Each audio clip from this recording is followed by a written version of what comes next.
Alors, je m'appelle Pierre Gilbertas. Je suis lyonnais depuis presque un an. J'étais actuellement parisien, où j'exerçais mon activité professionnelle que je n'ai pas encore tout à fait arrêtée, puisque j'ai gardé la société de conseil que j'ai créée il y a plus de 25 ans maintenant, où je continue d'une part à accompagner les entreprises en développement, notamment à l'international, et j'ai une autre activité aussi de formation et de coaching. Et j'enseigne à Lyon, dans un institut de sciences politiques. Ah, ce livre.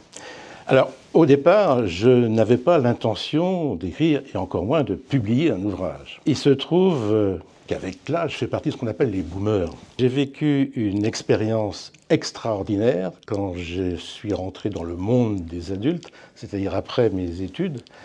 Et cette aventure extraordinaire qui s'est passée en Afrique, j'ai voulu la mettre sur papier. Non pas pour faire un ouvrage au départ, mais je me suis dit, je vais me faire un petit journal de bord. Si jamais la mémoire qui flanche, je voudrais quand même mettre par écrit cette aventure qui m'arrivait et les péripéties dans lesquelles j'ai été amené à travailler, à vivre. Alors pourquoi ?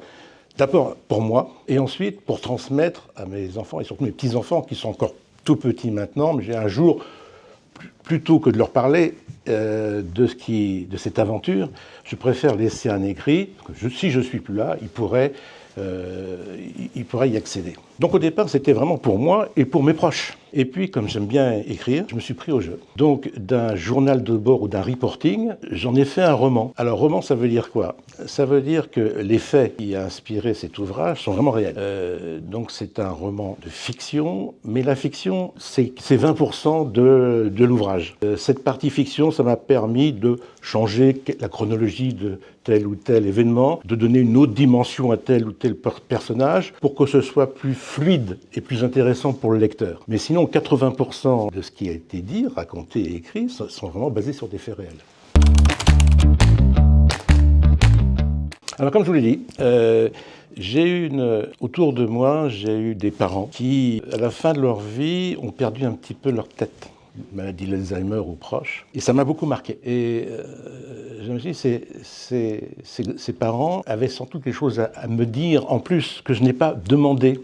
Et je pense notamment à mon père ou à ma mère qui ont vécu la guerre, l'après-guerre. Mon père était un résistant dans les monts du Lyonnais. Et j'ai été frustré lorsqu'il est parti de ne pas pu en savoir plus. Je ne vais pas me comparer à mon père ou à d'autres personnes, mais j'ai eu ce besoin en fait de laisser une petite trace. Alors, en fait, le sujet, il est double. Il y a deux sujets.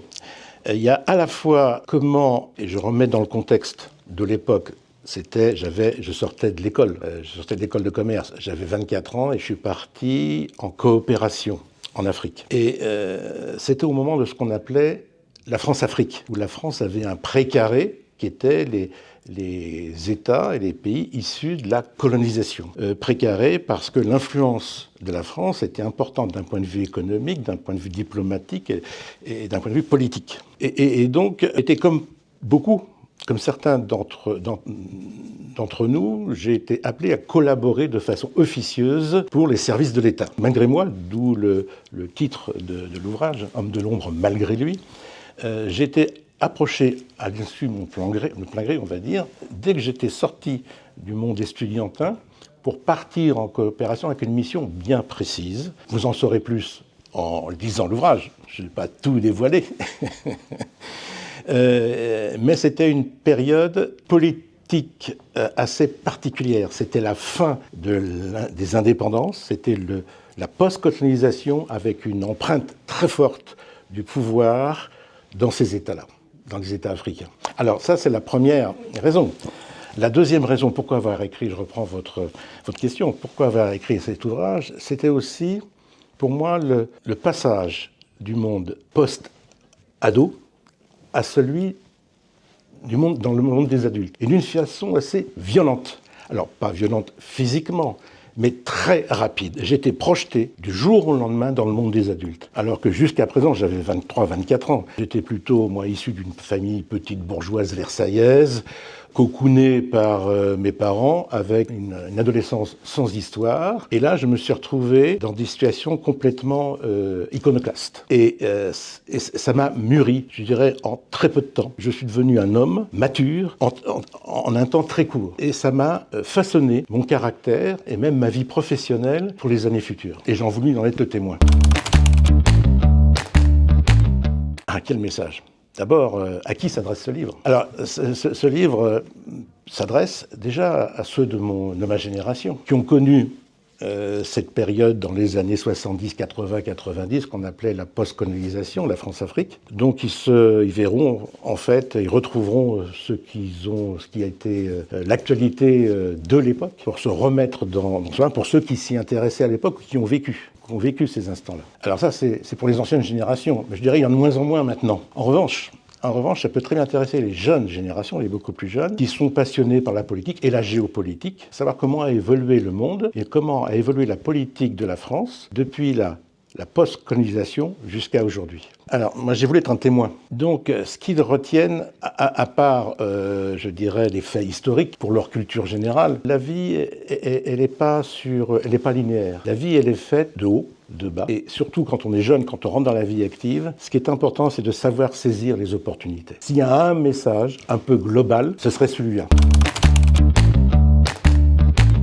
Alors, c'est pas d'écrire la saison 2 de ce livre. Je ne crois pas, il est fait. Et... Non, alors, comme je vous l'ai dit en préambule, comme j'aime bien écrire et que j'enseigne, je suis sur l'élaboration et la rédaction d'un ouvrage lié sur le management et sur le nouveau management. C'est-à-dire, aujourd'hui, le management tel qu'on l'apprend encore dans les écoles, aujourd'hui, c'est plus le bon management. Le monde a tellement changé qu'il faut voir le monde différemment, avec une autre prise de hauteur, pour avoir un management stratégique beaucoup plus interactif et, comme je vous l'ai dit tout à l'heure, savoir saisir les opportunités. On vit dans un monde extrêmement compliqué, incertain, où on ne peut plus planifier. On ne sait pas le monde tel qu'il va être demain. En revanche, ça ne veut pas dire qu'on ne peut pas se développer, qu'on ne peut pas agir et qu'on ne peut pas, dans le cadre d'une activité professionnelle, créer de la valeur ajoutée. Et pour ça, il faut ne pas avoir peur de l'avenir, de l'incertitude. Au contraire, il faut faire en sorte que les surprises deviennent des opportunités pour agir et créer de la valeur.